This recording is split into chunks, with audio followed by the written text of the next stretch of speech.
तिब्बत के ऊंचे पहाड़ों में एक कहानी सामने आती है। यह ट्रांसफॉर्मेशन की कहानी है। यह मिलारेपा की कहानी है। उनका नाम कभी थोपागा था, जिसका मतलब सुनने में बहुत अच्छा था। वह एक अमीर परिवार में रहते थे। उनके एक प्यारे पिता, एक समर्पित माँ और एक छोटी बहन थी। उनकी जिंदगी कंफर्ट और खुशी से भरी थी। लेकिन खुशी पल भर की होती है, जैसे तिब्बत के विशाल आसमान में एक बादल। जब मिलारेपा बस एक लड़का था, उसके पिता बहुत बीमार हो गए। अपनी मृत्युशैया पर उन्होंने अपनी सारी संपत्ति और अपने परिवार को अपने भाई और भाभी को सौंप दिया। उन्होंने उनसे अपनी पत्नी और बच्चों की देखभाल करने के लिए कहा, जब तक कि मिलारेपा बड़ा न हो जाए। यह उनकी अंतिम इच्छा थी, एक पवित्र विश्वास जो उनके अपने रिश्तेदारों के हाथों में रखा गया था। लेकिन आपको पता है, इंसान का दिल लालची हो सकता है। चाचा और चाची अच्छे नहीं थे। उन्होंने एक अवसर देखा। उन्होंने परिवार की संपत्ति, उनके खेत और उनके घर पर कब्जा कर लिया। मिलारेपा, उनकी माँ और उनकी बहन को बाहर निकाल दिया गया।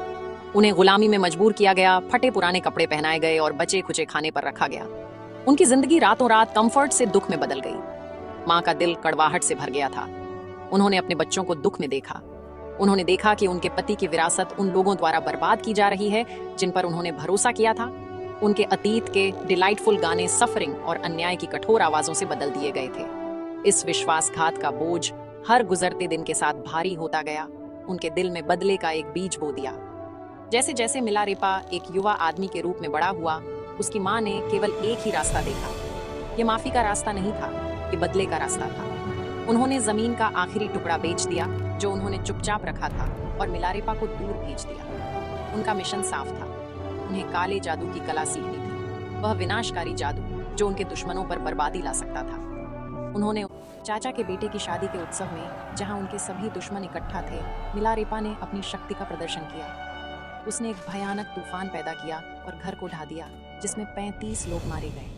उसने उन लोगों पर बर्बादी लाई जिन्होंने उसके परिवार को बर्बाद किया था। उसकी माँ की इच्छा पूरी हो गई, लेकिन जीत खोखली लगी। बदले के काम से कोई शांति नहीं मिली। इसके बजाय मिलारेपा को अपराध बोध की गहरी भावना सताने लगी। मृतकों के चेहरे, मरते हुए लोगों की चीखें उसके दिमाग में गूंजती रहीं। उसने बहुत दुख पहुंचाया था। उसने नकारात्मक कर्म का इतना बड़ा कर्ज बना लिया था कि ऐसा लगा जैसे एक पहाड़ उसकी आत्मा पर दबाव डाल रहा हो।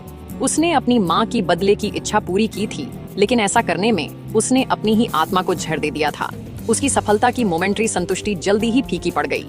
उसकी जगह एक खोखलापन और भविष्य के जीवन में उसका इंतजार कर रहे परिणामों का एक गहरा, भयानक डर आ गया। वह समझ गया कि हिंसा केवल और हिंसा को जन्म देती है और उसके कार्यों ने उसे दुख के चक्र में फंसा दिया था। ये गहरा पश्चाताप उसके जीवन में एक महत्वपूर्ण मोड़ बन गया। उसने महसूस किया कि विनाश का मार्ग एक डेड एंड था। उसने एक अलग मार्ग की इच्छा की, शुद्धि और मुक्ति का मार्ग। वह अपने टेरिबल कर्मों के दाग धोना चाहता था। पश्चाताप की यह तीव्र भावना कमजोरी का संकेत नहीं थी, बल्कि उसकी वास्तविक शक्ति की शुरुआत थी। ये वह बीज था जिससे उसकी आध्यात्मिक यात्रा बढ़ेगी। उसने हमेशा के लिए डार्क आर्ट्स को छोड़ने का फैसला किया और एक सच्चे मास्टर की तलाश की, एक गुरु जो उसे धर्म, सत्य और धार्मिकता का सार्वभौमिक नियम सिखा सके और उसे ज्ञान की ओर मार्गदर्शन कर सके। एक शिक्षक की उसकी तलाश ने उसे मारपा द ट्रांसलेटर नाम के एक महान गुरु के बारे में सुनने को मजबूर किया। मारपा एक प्रसिद्ध गुरु थे जो भारत गए थे और गहरे बौद्ध शिक्षाओं को वापस लाए थे। मिलारेपा को इस नाम से तुरंत और शक्तिशाली संबंध महसूस हुआ। उसके दिल में आशा की किरण जगी। उसे विश्वास था कि केवल मारपा जैसे कद का एक शिक्षक ही उसे इमेंस नेगेटिव कर्मा को दूर करने में मदद कर सकता है, जिसे उसने जमा किया था। अटूट दृढ़ संकल्प के साथ उसने मारपा के निवास को खोजने के लिए एक लंबी और कठिन यात्रा शुरू की। यह अब बदले के लिए यात्रा नहीं थी, बल्कि मुक्ति के लिए एक हताश तीर्थ यात्रा थी। वह अपनी आत्मा को शुद्ध करने के लिए कुछ भी करने को तैयार था। जब मिलारेपा अंततः मारपा से मिला, तो उसे जैसी उम्मीद थी वैसी रिसेप्शन नहीं मिली। मारपा एक कठोर और डिमांडिंग गुरु के रूप में दिखाई दिए। उन्होंने मिलारेपा के अतीत में अंधेरा देखा। वह जानते थे कि कोई भी आध्यात्मिक शिक्षा देने से पहले मिलारेपा के नकारात्मक कर्म को शुद्ध करना होगा। इसलिए उसे वह सेक्रेड इंस्ट्रक्शंस देने के बजाय, जिसकी उसे लालसा थी, मारपा ने उसे ग्रूलिंग और सीमिंगली इम्पॉसिबल टास्क्स की एक श्रृंखला के अधीन किया।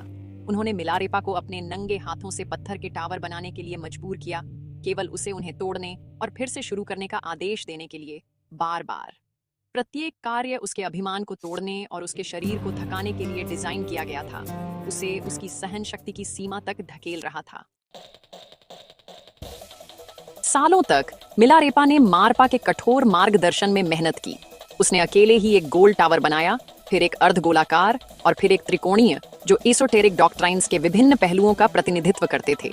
हर बार जब एक टावर पूरा होने वाला होता तो मारपा को एक गलती मिलती, वह क्रोधित हो जाते और उसे ध्वस्त करने और हर पत्थर को उसकी मूल जगह पर वापस रखने का आदेश देते। शारीरिक दर्द बहुत ज्यादा था। भारी पत्थर ढोने से मिलारेपा की पीठ पर खुले फेस्टरिंग घाव हो गए। उसके हाथ कच्चे और खून बह रहे थे। फिर भी भावनात्मक और आध्यात्मिक पीड़ा और भी ज्यादा थी।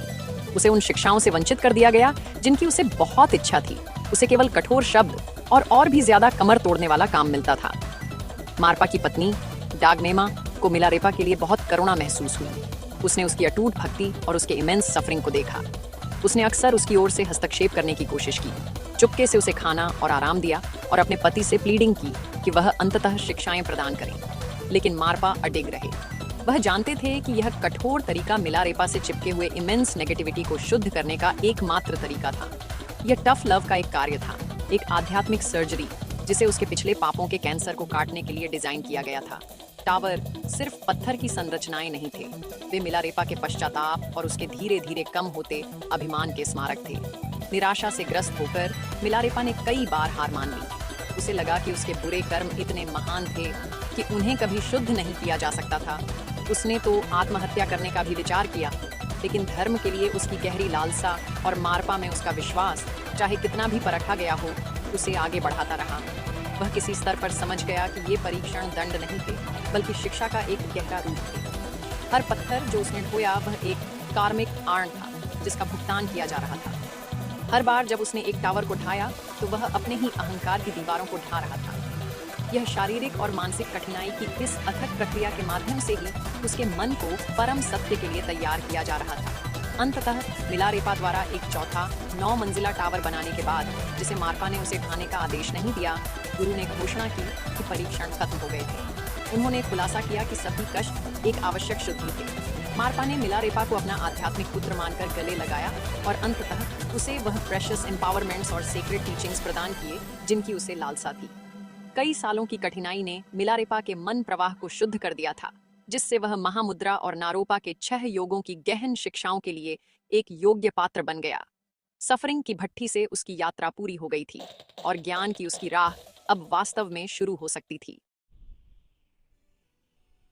मारपा से शिक्षाएं प्राप्त करने के बाद मिलारेपा हिमालय की डेजोलेट गुफाओं में रिट्रीटेड हो गए।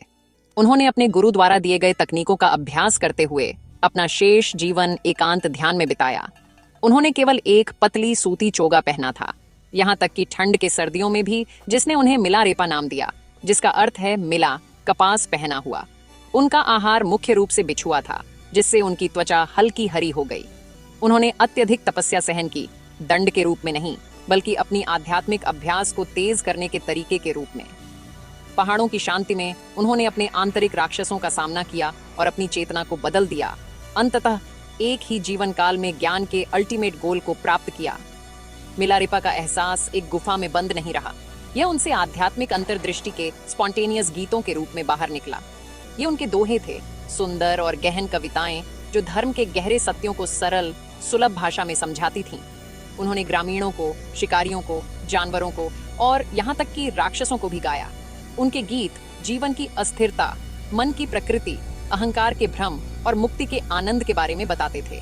वे शुष्क एकेडमिक व्याख्यान नहीं थे, बल्कि उनके प्रत्यक्ष अनुभव की जीवित अभिव्यक्तियां थीं, जो सभी प्राणियों के लिए सुंदरता, ज्ञान और करुणा से भरी थीं। उनकी विरासत केवल एक शक्तिशाली जादूगर या एक समर्पित छात्र की नहीं है, बल्कि एक महान कवि संत की है। उनकी जीवन कहानी इस विचार का एक शक्तिशाली प्रमाण है कि कोई भी रिडेम्पशन से परे नहीं है। यह दिखाता है कि सबसे बड़ा पापी भी सिंसियर रिपेंटेंस, अटूट प्रयास और एक सच्चे गुरु के मार्गदर्शन के माध्यम से आध्यात्मिक जागृति की उच्चतम अवस्था प्राप्त कर सकता है। एक वेंजफुल हत्यारे से पूरी तरह से प्रबुद्ध बुद्ध तक की उनकी यात्रा तिब्बती बौद्ध धर्म में सबसे प्रिय और प्रेरणादायक कहानियों में से एक है। यह हमें याद दिलाता है कि हमारा अतीत हमारे भविष्य को परिभाषित नहीं करता है। अंत में मिलारेपा का जीवन हमें सिखाता है कि ज्ञान का मार्ग हमेशा कोमल नहीं होता है। ये इमेंस हार्डशिप और कठिन परीक्षणों से भरा हो सकता है, लेकिन ये चुनौतियां ही हमें शुद्ध करती हैं और हमें मजबूत बनाती हैं। उनकी कहानी एक प्रतीक है, ये ट्रांसफॉर्मेशन के लिए मानवीय क्षमता का प्रतीक है। यह आशा का एक गीत है जो पहाड़ों में गूंजता है। हमें बताता है कि हम में से प्रत्येक के भीतर, चाहे कितना भी फ्लॉड हो, ज्ञान का बीज निहित है, जिसे साहस, दृढ़ता और एक करुणामय हृदय के माध्यम से पोषित होने का इंतजार है।